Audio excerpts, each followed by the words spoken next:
Welcome to the Infinite Human Talk Show with Elizabeth Monroy. Over the next hour, you'll learn how you can become part of the new consciousness renaissance by evolving yourself physically, emotionally, mentally, spiritually, financially, and socially to embrace your true divine infinite nature and become an infinite human and co-creator of the new infinite earth. Now, here is your host, Elizabeth Monroy. Hello, my divine infinite human beings. You're all that is, ever has been, and ever shall be. And I am so delighted that you've tuned in to this wonderful show that we're going to have. It is amazing. This is a 3-part series, and we're really focusing on energy.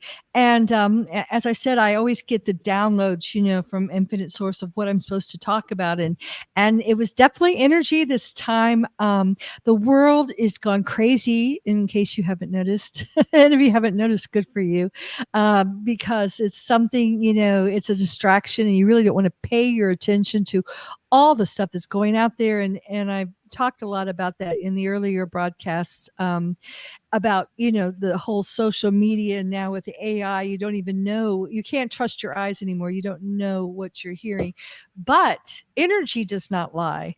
And as I was getting this, theme that was coming to me, and getting that we really need to start focusing on energy and learning how to work with it, this amazing woman came into my field, my holographic template, and her name is Fay Semple, and she is amazing. I've been watching everything I can of her videos. She's from England, and of course, if anyone knows anything about ley lines, there's probably more ley line intersections in the UK than any other place on the planet. And so she knows a lot about that. She's a spiritual entrepreneur, psychic, wisdom holder of earth magic, nature lover, geomancer, dowser, which I'm so fascinated by, and a mother of 2, and perpetually curious seeker of knowledge and learning, which is great. Her gift is enabling women to work with their higher selves, energy, and spirit at the deepest level to co-create a reality that supports them in their success. And last week, if you didn't join in, it was probably the most hijacked video I've ever done, and the theme was that the women are going to give birth to the new earth. So empowering women seems to be, a highly controversial topic. So greetings, Faye. Welcome. So wonderful to have you. Thank you very much for having me. It's a joy to be here. I'm delighted to chat with you this evening. It's going to be great. Great. Thank you so much. Now, I have a million questions that I've written down, and, I just love what you're doing. I love your work. So I think let's just start with ley lines. I saw you talk about that. What are ley lines, or dragon lines, or key lines, nodes, dragon nodes? Could you just give us kind of get us started on what that is? Yeah. We live on this beautiful planet, Gaia, which is a living entity. And as in all living entities, she has an energy blueprint, just as we have an energy blueprint within our body of our aura, our chakra system, meridian lines, so does the earth. And ley lines, or energy lines, are part of the energetic blueprint of the earth. They're part of her energetic consciousness, her energetic systems. And they also match the sort of geometry of the earth. What makes the earth a sphere is a set of symmetrical patterns. And energy lines that we dowse across the landscape correspond to the geometry that makes the earth possible, but also to her consciousness. So it's a way of tapping in to really the spirit of the earth. And we have been dowsing these and working with these lines really all throughout history. Our ancient sacred sites are noted on them. Our seats of power are positioned where these lines cross, which are nodal points. So we've had this innate knowledge that there are special places in the landscape. And I think we all feel that now. We all know when we've gone somewhere that's really special. And by tapping into these energies, we can actually make our own lives better. We can make sure that the activities and the things that we do have a greater chance of coming to perfect fulfillment, of being prosperous or happy, and that our societies are more cohesive and caring. And we have sort of lost that connection. And I think that taps into what you were saying earlier on. You know, the world is a crazy place right now. And I think that we are seeing this fracture between what society is becoming and our connection to the earth. And so we influence and they influence us because it's consciousness. When you live on ley lines, you know, you can either contribute positive or even pull up the negative if they've been kind of polluted, I would say, or you know, or well, that's a whole nother story, but there's a Yeah. bio kind of feed back and forth between where you live, the ley lines where you live, and can you talk a little bit about that? Yeah. You say it so well, by the way. I love the way you explained it. We're in this like feedback loop with the earth. We influence the earth's energy, and the earth's energy influences us. We're in a relationship with it. So we can concentrate on energy lays or ley lines, but every part of the earth, your home, everywhere you walk, has this feedback loop, which we pick up on through our pineal gland. And how we are feeling, our negative energy or our happiness gets carried down these energy lines. But therefore, we can also pick up on other atmospheres and moods and things. I mean, in the recent weeks, because I work with people working with energy in place, we've all noticed there's really sort of dark, malevolent, almost evil energy coming into the energy grids. At the same time, they're expanding. There's huge shifts in the energy grids at the moment, but we're also experiencing the sort of distress within humankind and the earth's distress at our lack of relationship with her. So we're very much in a relationship with place, a relationship with all the forms of energy in the landscape, and the relationship with those consciousnesses. And because of our sort of separation from them and the way we have chosen to move society down the route that it's going, we are feeling that. We can sense that in the Earth's grid. So yeah, the energy lines carry all sorts of consciousness, human consciousness being one of them. Well, I want to go to the pineal gland and how when you're in high energy places, you know, it actually activates and raises your frequency. But first, and I'm not going to get into this a whole lot because that's really, David is really good at that, and he'll come on next week. We'll hear him on here. But you know, in our hidden history, of course, and not so hidden, there has been a lot of, I call it polluting or really like blood sacrifices that have been done in these very, very powerful places like Stonehenge, where I live here in Sicily. There's an island called Mosia where they would sacrifice their firstborn child to Baal, you know. So this obviously lowers the frequency, and that might be what you were talking about. I feel like some of it's coming out now. It's almost like expressing like pus. Does that make sense to you? There is a historical element, but there is also the current element. So that you know, humans have a remarkable capacity to be incredibly creative, innovative, but we also have a capacity to be incredibly destructive. And at the moment, what we're seeing is that humans are disenfranchised from their own power. We look at power as something, power and authority as outside of ourselves. And often our first experience of power is power over us, control, manipulation of power. So we have a very dysfunctional relationship with our own power. And when we're not in our own power, we are more open to undue influences, whether that's historical, religion, or current now in the political climate and the ideology that's going on in the world. That is very much part of what's going on at the moment. So we can look at the past, yeah, because we've always done terrible things, and we probably always will. We've got two sides to us. We can choose to be light, or we can choose to be dark. So there's a lot of negativity that is both path, but is also present at the moment. And when we are subjected to that, if we're not steady in our own power, we're not contained, and we're not sure of our own boundaries, we are more likely to take that energy on And then that leads more and more people to be dysfunctional and unable to cope and everything else. And then when we feel like that, we tend to be fearful and aggressive. So that's the energy that we put out there into the world as well. So I think our historical conception of sacrifice, you know, we kind of have also, don't get me wrong, it was a terrible thing, but we also have to understand the mindset of the people who engaged in that. It's probably very different than the mindset of people today. So of course I wouldn't condone it, not in any stretch of the imagination, but I think a lot of the evil that we experience is actually perpetuated now as well. And the same as reincarnation, you know, we can go back to past life trauma that we haven't resolved, but actually the problem is still present in our own life. And I always think about past things. It's like a past life was like riding a bike and the life didn't work out and we abandoned the bike. And then we come back on and we get on another bike and we get another flat tire or something goes wrong and that life ends. And then we get back on this life, on this bike.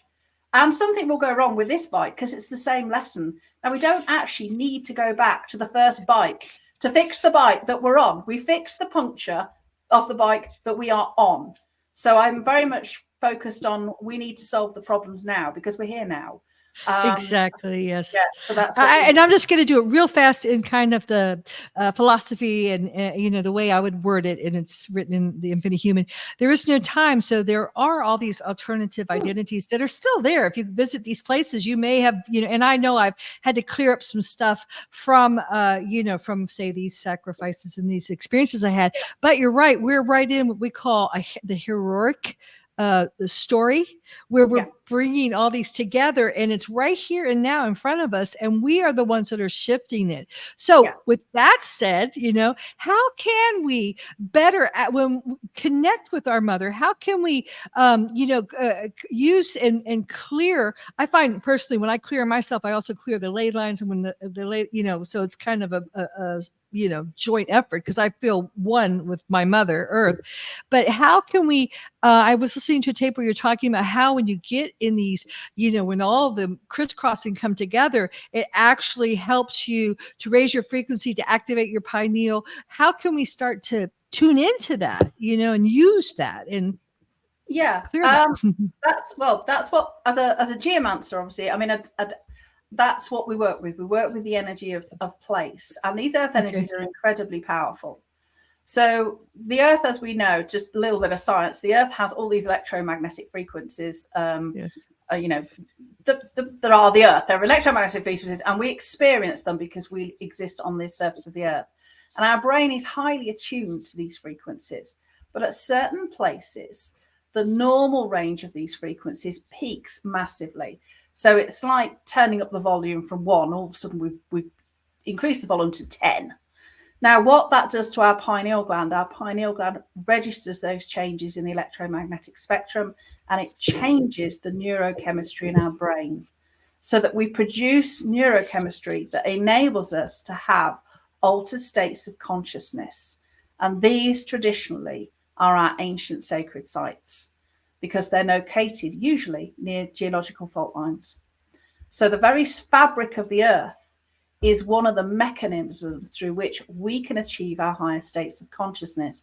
And then when we're in that state, that's when we can connect to something more than ourselves. What is my purpose? What am I here for? And we can take that information from visiting a sacred site, and then we action it in our daily life.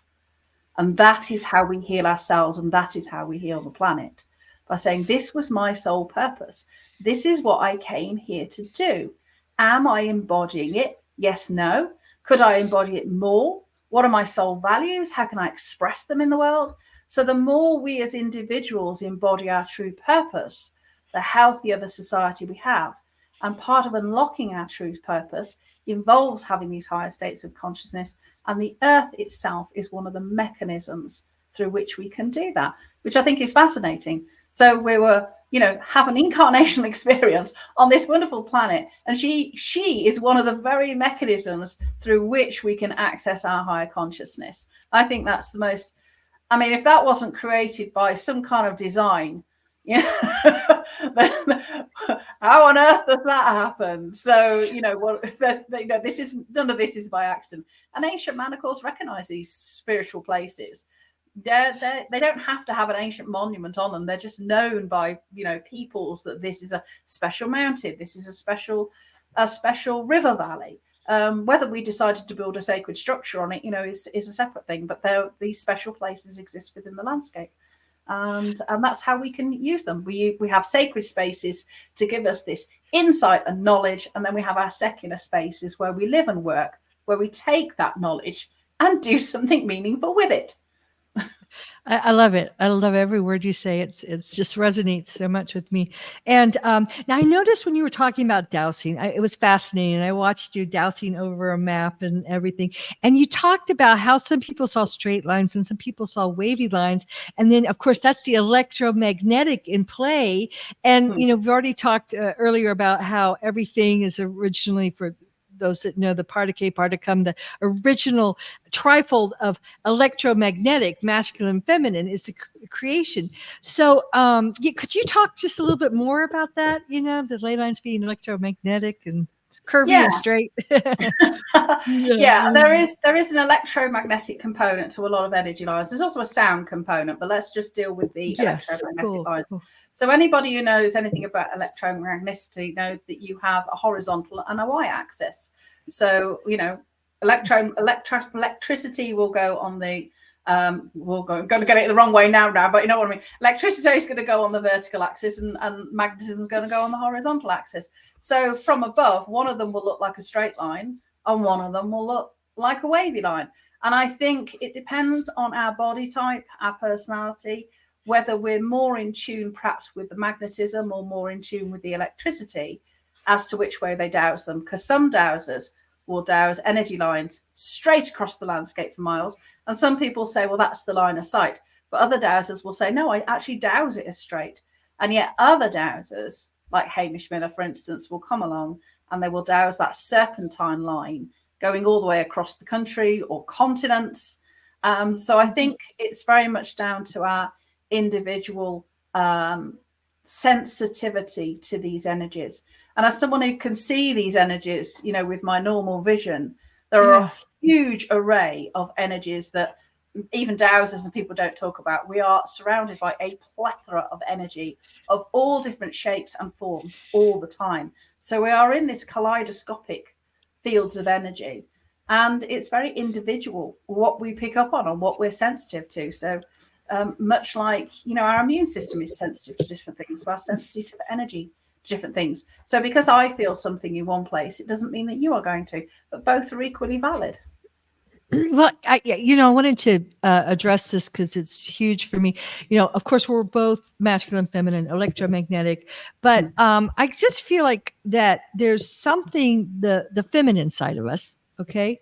The women have with earth, there's a certain job that we have, and the masculine electrical has a job too, but there's something, because we're more magnetic, and the earth, to me seems very magnetic in nature. I mean, of course, everything's electromagnetic.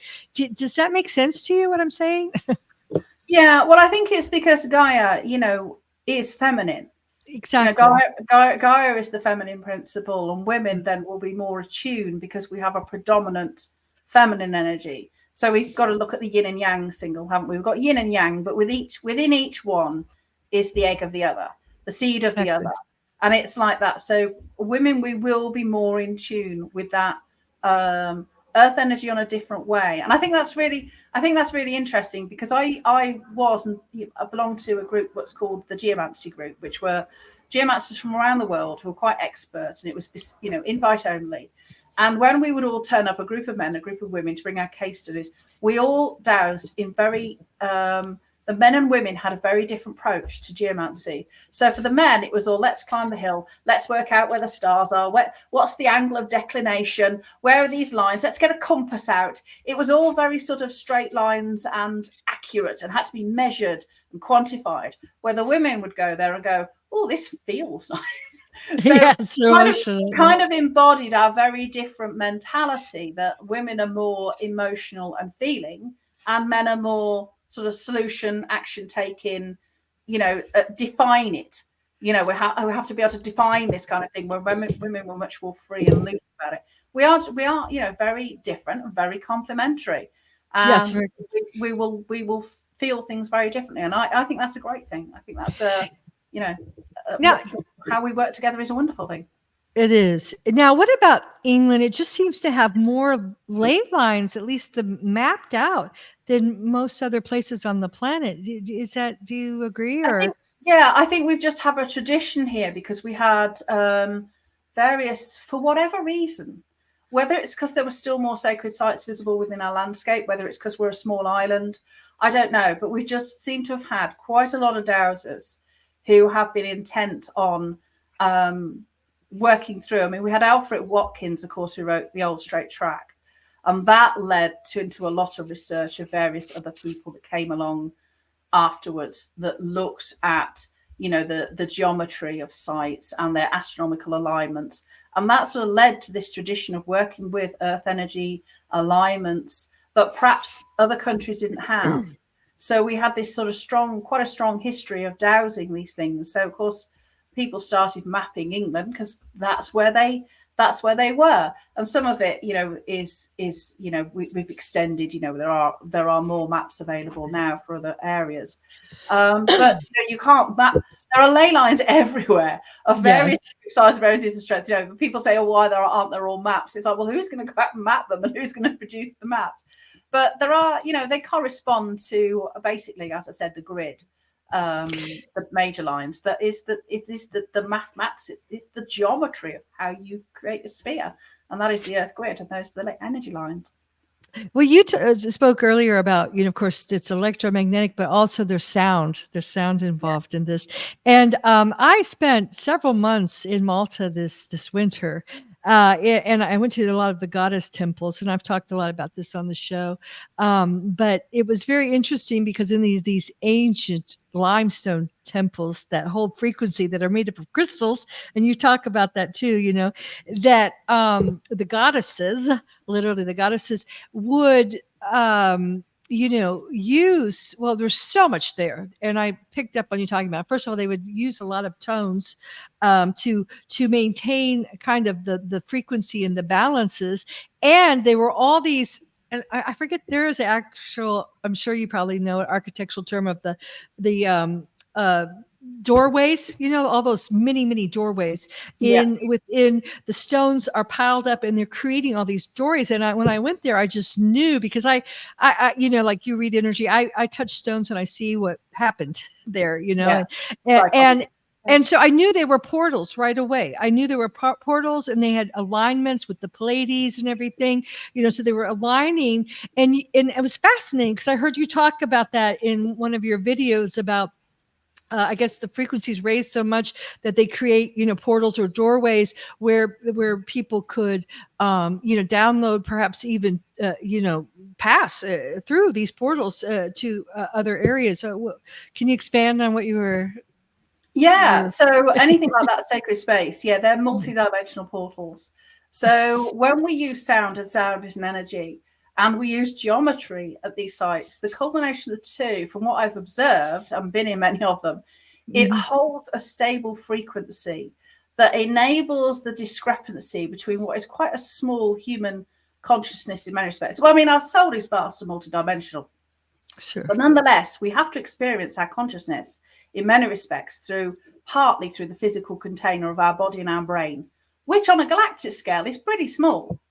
So when we have a stable frequency around us for our mind fields, it's quite gentle and quite fragile. So how do we communicate with the god of Mars? How do we communicate with Venus? Because that consciousness is going to be vast, and it would be like us sticking our fingers in a socket. We're quite likely to fuse ourselves out physically. So sacred space and these resonances hold a stable frequency that enable us to bridge that discrepancy between being human and these vast consciousnesses. So we can invite gods and goddesses into these spaces, and we can have meaningful dialogue with them. And I've done that on many occasions. So I've spoken to Venus at Newgrange, And specific sites often have this alignment to specific spaces, celestial bodies. And it is a way of communicating with essentially the consciousnesses of these planets, which the Romans embodied as gods. The god of Zeus, the god of lightning, the goddess Venus, the god Mars. It's a way of communicating with other consciousnesses that perhaps we would have difficulty with because of the sort of limits that we have of human consciousness is vast, but nonetheless we have to experience it through our physical mind, and our body is one of the mechanisms that we have to negotiate. So it just popping up in my mind. I guess you have to be really careful about who you're inviting in, because where you're aligning to. Yeah. Because I think there has been a lot of hijacking of energies over the hidden history of our planet. And speaking of hidden history, okay, we had Ian Parks on here, and he talked a whole lot about Tartarian technology. Are you familiar with that? I'm not too familiar, I have to confess, but you will love it. You will love it. You really have to get into it, because basically, it goes into our hidden history of that the Earth before it became Gaia. Actually, Tara was much larger, and hence Tartarian architecture and all these cathedrals that you see that they claim they're Catholic, and all these ancient, there were resonating chambers that were used when at the time when we understood the ley lines and how to work with them, and they're on these sites where the energies are acclimated, and the crosses are not crosses, they're actually antennas that pull from the ether and the electrical level that is higher up, and would dispense it through the domes. And I was in a rotundo in Malta. I mean, there's a lot of them all around the planet that you just feel the energy when you walk in. You feel really good. I'm in Catholic land here, so we have a lot of those cathedrals where you just feel great when you're in them. So and I've been looking at the landscapes, because where I live, we have temples. We have the ancient kind of Ionic temples, and then we have some of those cathedrals. And the time thing, I'm not sure that the way they place time in traditional history is necessarily correct. So I was thinking that, I think I heard you say that these limestone temples weren't more primitive. They were actually more storage areas where they would store the energy, and then it could be run through the ley lines to structures, architectural structures that actually pulled in the electricity, stored it in a battery, and then dispersed it. So I don't know. Does that make any sense to you, or do I sound like I'm crazy? No, it does make sense. It's the nature of sacred space, and it's and it's also connected to the materials that we use to hold the energy in these spaces. Yes. Yeah, so there's quite a lot to it, but yeah, I'm happy to go into that in more depth. Yeah. And for example, on the pyramid, supposedly the missing capstone was a crystal, so it would have been like pulling in the energy and then storing it. And the limestone contains a lot of crystals, but it's more like a story. People think Stone Age. They used stone because they didn't have anything. They used these massive stones, and many of them believe they were levitated. Not because they can't explain. They had a technology that worked with the energy of our Mother Earth and the electrical energy that surrounds her, the whole morphogenic field that we are just now starting to, I think many of us remember. So yeah, could you tell us what your take is on that? Yeah, I mean, when I look at particular sacred sites, for instance, let's say pyramids, they hold and mounds. They hold what we call piezoelectricity, which is electrical charge that the objects of a mass hold, but they draw it in through the ground. So in many respects, things like man-made mounds and maze mountains and pyramids, those kind of things, they actually replicate a phenomenon that we find in the natural world, which is volcanoes. So when I look at volcanoes, they are gathering this huge amount of piezoelectricity, and from the top, they usually emit this large column of energy that rises up, comes up from the ground, rises up, and it has a donut, like a toroid of energy that pulses up it, which is what we get at the top of the Bosnian pyramids. So many of our smaller structures replicate that collection, I see it in reverse, of energy that they're actually capturing from the ground.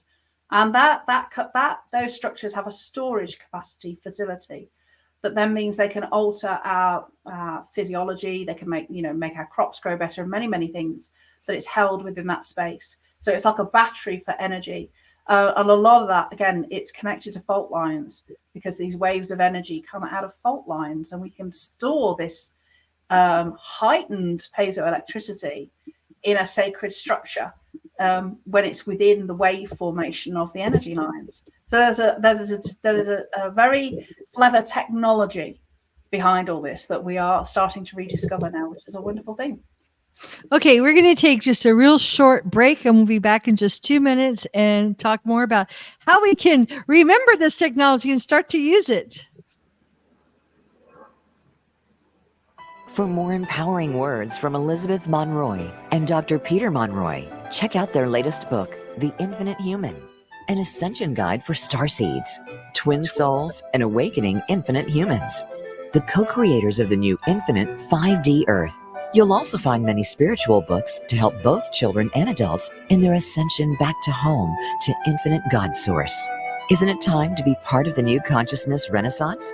If this resonates with you, please subscribe to our website at infinitehuman.com and become part of our growing Infinite Human family.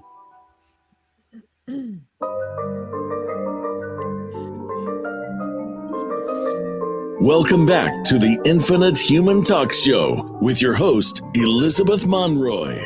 Do you have a question or comment for Elizabeth or her guests? Please call us at 888-346-9141. That's 888-346-9141. You can also text or email your questions and comments to infinitehumanproductions@gmail.com. Now, back to the show. And welcome back. We're with Fay Semple. We're talking about the ancient technologies that utilize the ley lines and the energy, a blueprint of our divine Mother Earth. And fascinating conversation. Fay's with us here. And I just would like to, I know you work with people and women, and one of the things that you just said that just kind of a light bulb went off is you said that nobody lives anywhere by accident. We are all in our places, for certain reasons. So, I think, and you talked really about soul missions, and then we're talking about kind of bringing back, tuning and learning about this. And I know you help women to learn about this. So could you talk a little bit about what you do? And especially, I think, starting small, like you're there for a reason. And then how do you start small, clean up your energy space, to make it the ultimate for your, life, for your work, for abundance and all that. Let's start there. Yeah. So working with Earth energy is really on a spectrum. So we're working with where we live, why we live here, and then we're expanding that later on into the wider landscape and looking at sacred space. But initially, we want to work with our homes, because that's where we live. That's where we live with our family. That's where we, go out from into the world. It's where we are at our most vulnerable. It's where we sit and think about our hopes and dreams. And the place, we don't live anywhere by accident. We have a tradition in the geomantic teachings, whether that's Eastern geomancy and Feng Shui or ancient Western geomancy, is that we don't live anywhere by accident. We have come to arrive to live at that place at that particular epoch in our life, because that place has the energy to help us go through this next phase of our learning. So if we think about our own lives, we've had, our childhood home, where our parents kept us closeted, and we had, hopefully, and we had this childhood, and then we left home and we go to our first home. And that might be, initially, it might be going to college, it might be student digs, and then we buy our own home, and we might move into that with a partner where we start our own family.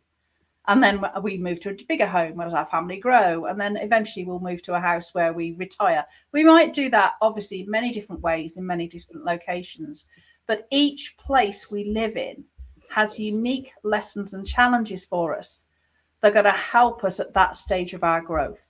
So unpicking those lessons and challenges that are hidden within the energy blueprint of our home can really help us to understand what we're there to learn and what this phase of our life is actually embodying. So that your own home has a unique energy blueprint. And again, it consists of the two energies we're talking about, masculine and feminine.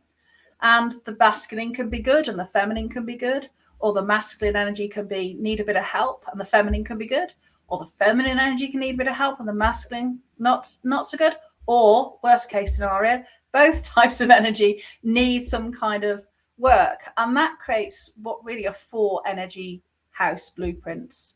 And where the energy of both masculine and feminine energy is good, that's normally good for us. It's good for our internal abundance, so we feel happy, we feel confident, we can get on with life. It's good for our external abundance. We attract what we need, opportunities, resources, people. It all just seems to work out. When we have disrupted masculine energy but good feminine energy, it can often mean that we're quite happy, we're great, we love life, but we tend to live in a home that's doesn't have many financial resources. It's a bit rough around the edges. We struggle to make financial gains and career, but we're enjoying life, but we haven't really got all the abundance external that we want. Conversely, then when we've got good masculine energy, but poor feminine energy, you can have people that have all the trappings of an abundant life. They look on the outside like everything's great, but inside they're unhappy. They don't feel satisfied and their family relationships are suffering. And then you can have homes where both energy isn't great and needs some healing work. And that's really when the wheels have fell off your wagon. You are miserable, you are poor, and life isn't going any way that you wanted to. And although those external influences are have that effect, they are external. They are also very much a mirror to the energy that is disrupted within ourselves. So if we have an energy where the masculine energy is not bringing in the external abundance that we want, it's usually because our masculine energy is suppressed and we're not going out there and being action taking and making the external things happen. We're sat at home thinking about it all the time, but we're not taking any action. So they hold up a mirror. And that can also be expressed. It's kind of expressed in the landscape, the building, how it sits together. Many things, and I've worked with many clients, and the examples of these are really, they're really quite stunning sometimes. Of you say to someone, but look where you live, and you've got no influence in the outside world, but your house has hardly got any windows. You can't see the outside world, you can't see what's coming, you're cocooned within yourself. So we can work with that energy blueprint, and we work with the energy itself. So we apply remedies to these energies, but that by unpicking that, it also means we have to go on this internal journey of where am I in my energy? Why have I come to live at this place at this time? What is it telling me? Okay, it's telling me that I've got, I'm not action taking enough, or it's telling me that I'm very out there and actioning in the world, but I'm not dealing with my own mental or emotional difficulties or problems or health. That's then how we can start to work with ourselves, and we use our home as a mechanism to do it. So I think it's a really, and we work with the spirit of our home because our home has its own consciousness. So we can work with the spirit of anything. So working with the spirit of your home, the spirit of place, the spirit of your business, whatever it may be, means that we can tap into this energetic blueprint for the perfect unfolding of your life, your home, your business at this time. So we have, a map essentially to work with to get us where we want to be. So yes, well said. So you help people do that. You actually can go to sites and help people clear up the energy, or you do courses, and in helping people to change the energy, shift their energy. I have various programs. So I have a self-study program where people can learn pendulum dowsing, because that's something they can learn very easily. So that enables them to start asking questions about the energy in your home. Because if you can't see it, how else are you going to find these things out? So pendulum dowsing is a way of tapping into our unconscious knowing, but giving us really clear answers, because we ask these carefully framed, concise questions. Don't get me wrong, I love oracle cards and all the rest of it, but there's times when we have to interpret that. And we may doubt our own interpretation. We're looking for a yes or no answer. And that's what dowsing gives us. And then I've got a course really focused solely on the home called Sanctuary, which is about really working on the energy of the home. And then I've got a wider course, which is really teaching people the ancient art of geomancy, which is looking at the home, their landscape, and creating sacred space through sacred structure. So reclaiming this ancient knowledge so that we can create a supportive home and build sacred space so we can access our higher consciousness. Will you just say your website again so we can hear it? It's just me. It's just www.faysemple.com. Okay, and that's FAYSEMPLE.com. Yeah, so you can Google it. But I watched you douse. I watched you douse with a nut bolt, a bolt. And I mean, it's going like this, And I mean, I have all kinds of pendulums here beside me. I even bought one that you put water that's weighted down because she said, I like a heavy one. And I swear to, mine doesn't go like that. And plus, I'll douse, I'll have a question, right? And then I'll ask it, show me, yes, show me, and it'll say, oh, yes. And then I'll say, uh-oh, are you sure? No. So is that just me or is it, I mean, what am I doing wrong? I mean, as many times as I ask, I have a different answer, So. And therein lies the problem. So dowsing is both a skill and an art. I mean, I started dowsing very young, and I have what we would call a very vigorous dowsing response, because I think it's probably because I'm quite psychic and I see energy. So I feel everything quite a lot. So I have quite a robust dowsing response. Yes, I often douse with a nut, a metal nut on a piece of cotton. I saw your nut, and it was going like this. I mean, off the charts. I'm like, well, I mean, I'm very psychic too. So sometimes I feel like I'm silly asking it. It's like I should know, It's like because I just get this knowing about things. But then I like second guess myself, and that's probably the problem, right? Yeah. Because I'm like, well, I don't know. Let me make sure, and then I'm like, wait. Pushing it or something, that's the problem. Is that there are a few things when it comes to dowsing. We have to be really clear on what our intention is for the questions that we're asking. We really have to ask concise, explicit, and unambiguous questions. So it's no good, for instance, when people look at food and ask a question like, is this good for me? Well, define good. Who's to say? We have to say, would it benefit my health for me to eat more apples? And then we can, that is a question that only has a yes or no answer. So the sort of can I, may I, should I are all very vague and actually hand over your power to somebody else. So I don't teach dowsing in that way. So we have to learn the art of question forming to get a yes or no answer. And we have to really ensure that our focus is on the question and not let our mind go, I wonder if it's going to be X, or I wonder if it's going to be no. Because as soon as we start doing that, we start influencing the response. And then we ask qualifying questions. So we get our yes or no answer. We create a series of questions to get where we want to be. And then to ensure that we're correct, we can ask qualifying questions, which are things along the lines of, have I misunderstood the information in any way? Yes or no. Am I missing any information in any way? Yes or no. And that enables us to stay on track. But it is all about our focus, our intention, and knowing ultimately that we are seeking the truth, because only the truth will set us free. But we are very good at looking for a convenient answer that doesn't actually put us to any trouble. Yeah, I think that sounds so good. I mean, it sounds like something I really need, because, I'll just ask like major questions like, should I buy this, this house, or should I, just, and then I'll have all these emotions, like, well, what if I, and you're right. It sounds like you can teach people how to break it down, baby steps, and then you learn about yourself. You learn how you react to things, because it's really just you telling this instrument what to tell yourself. I mean, the dowsing instrument it's just a tool. So when we ask a dowsing question, if we look at mind fields, which are a registered field of energy that our mind emits, when we think a question, our brain emits this field of energy that goes out there into the universe. Well, what quantum physics now tells us is when we send a question out, not a statement, but a question, a corresponding wave of energy comes back from the universe. Yes. But because it's energy, our brain picks it up. Our subconscious mind will know the essence of this energy, but it hasn't yet come into form. So what we have to do is we have to take the essence of this energy and translate it into an answer that our conscious verbal mind can understand. So that's why we have a yes or a no, or a yeah, no, but We have different motions of the pendulum, a definite yes, a definite no, and then a kind of a yeah but and a no but when we're not quite there. So the movement of the pendulum really tells us whether it's an affirmative yes or a negative no from this energy. But it is down to intelligent questions for us to really pull from that energy what we're looking for, which is why we have to be so careful in what we're asking and follow an intentional thread. Yeah, that helps me a lot because now I realize, because I just, usually I'm in very high dimensions and I just have this inner knowingness about everything.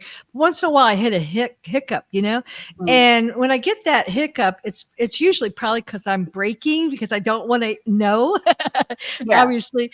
And then I get a little anxious, and then that's when I'll look to external things. So I'm like looking at my Benjamin, and when you put on the brakes energetically, because you're saying, I don't know if I want to know the answer to this, and we don't realize that's what we're doing, probably, right? Yeah, and then that breaks the flow. So rather than asking things like, should I buy? I don't know. Should I buy this? Huge I was going to buy this huge New Earth community agriculturismo, we call them, and I'm like, I don't know about this because things were coming up. Should I buy it? I was so nervous about it. Yeah, should isn't a good terminology, because should is like, who's to say we should not? So you would be, is it in my best interest to buy this? X? Yeah, and then that helps. When would be when is it timely and appropriate for me to buy it? That's true. Divine timing. Yes, I found that out. Next month after. Yes. And set then categories so that you can say, is it my best interest to buy this? Yes. Okay, so when is it in my best interest to buy this thing? Yes. and we can do it that way. So there's lots of different questioning we can do. So, sometimes people do lump big questions together. They'll say things like, should I move and live with my sister? Well, or should I move and live with my sister, in November? Well, it's like you've asked 3 questions. Is it am I going to die? Yeah. Is it in your best interest to move? Is it in your best interest to move in September? And is moving in November the right time? And you might get different answers to all 3 questions. So this is why it's really important to understand how to ask quality dowsing questions to get the answer that you need, you're looking for. Well, I think that's wonderful because, that's what this show's about. And the book I wrote is all about. It's always saying going back to infinite source within. Your power is within. And so, but I do think it really is helpful. I know for me, sometimes when we get so confused with the external world, and now they're just trying to confuse us, I think, with all the social media stuff and the politics, and it's just crazy. So I think the most powerful and important thing you can do is learn to tune in and how to read. Really, you're reading your own energy, and the energy, but you have to start developing a trust with that, and it takes time, because we've been taught external, since we were born, nothing. You have to go to school and we'll teach you everything, because you don't know anything. Oh, I don't know anything. And if you do think you want something, or you want to whatever, go to the bathroom, you have to raise your hand. I mean, everything you feel is wrong. So this is a way, what you're teaching is a way for people to take small steps to learning to reconnect this relationship with themselves and the energy around them. Yeah.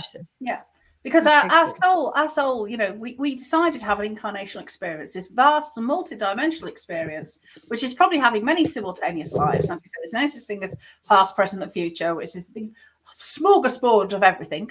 So, but I am only aware of being me. I know my soul is vast and multidimensional. I can try and gain insights, but ultimately I am only aware of being Fay. And with that comes limitations. It comes with a worldview that's based on my history, my family, my learned experiences, and all those kind of things. And inevitably, we do listen to our guts sometimes, and sometimes we misinterpret it and we make mistakes. So then that leads us to think, an external influences, other people telling us, oh, that's not right.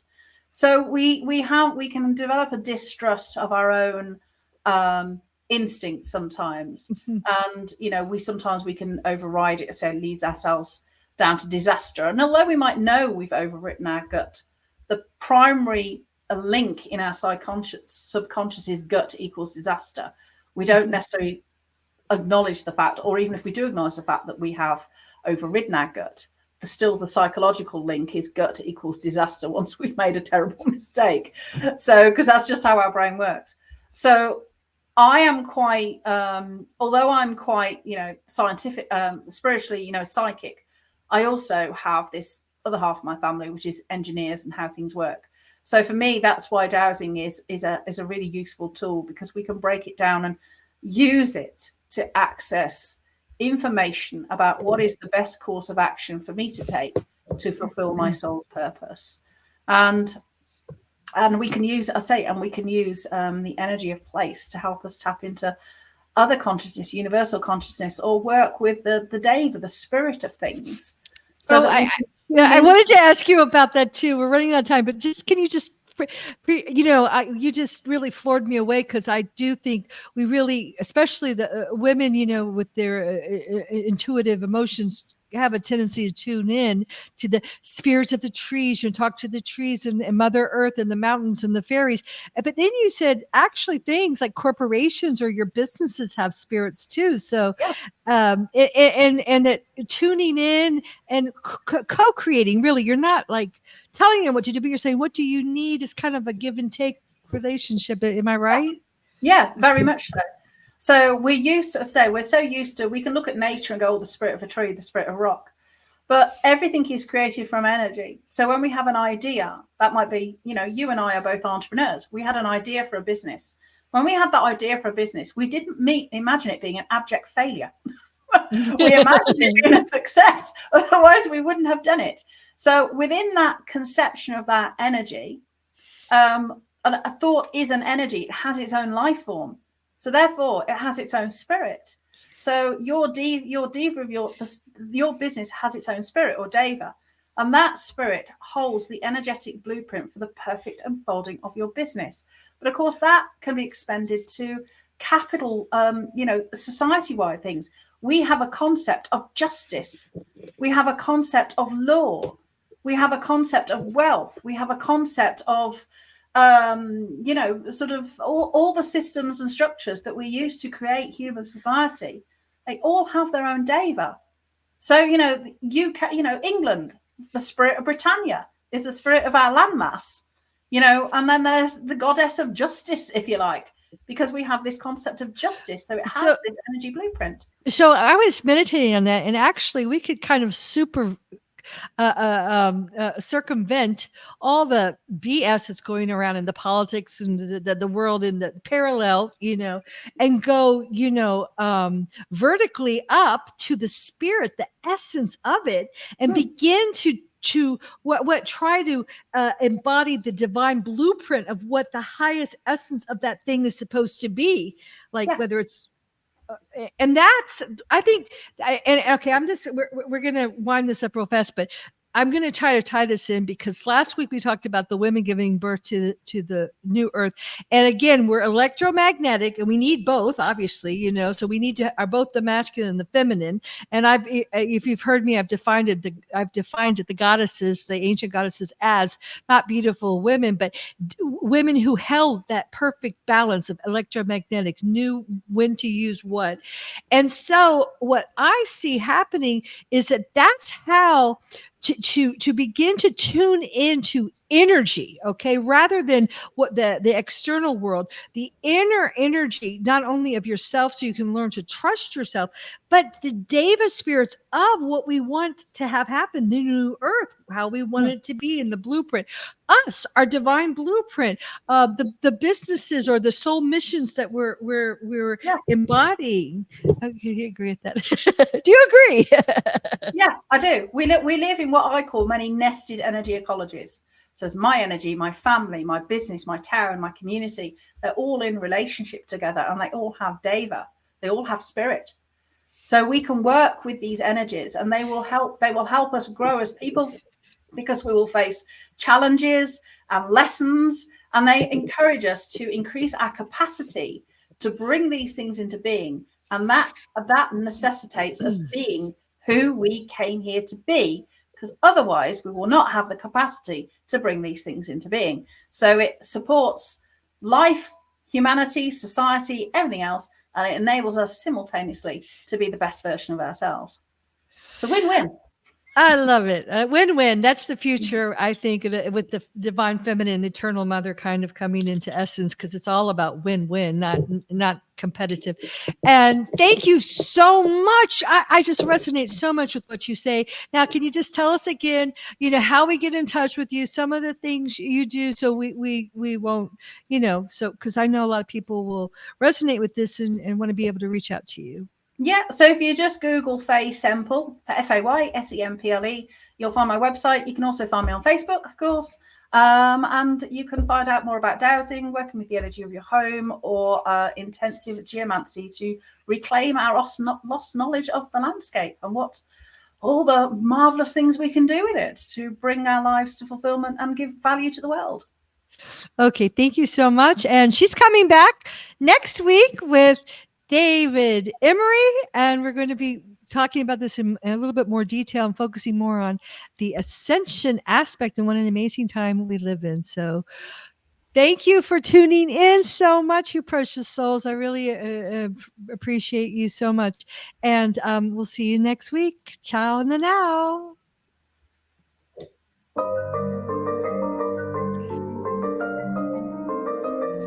Thank you for tuning in to today's episode of the Infinite Human Talk Show with your host, Elizabeth Monroy. We hope today's episode has inspired you to join the new consciousness renaissance and be the change by reclaiming your true divine infinite nature within and becoming an infinite human and a co-creator of the new infinite earth. Tune in next week for another empowering episode. Until then, have an infinite week.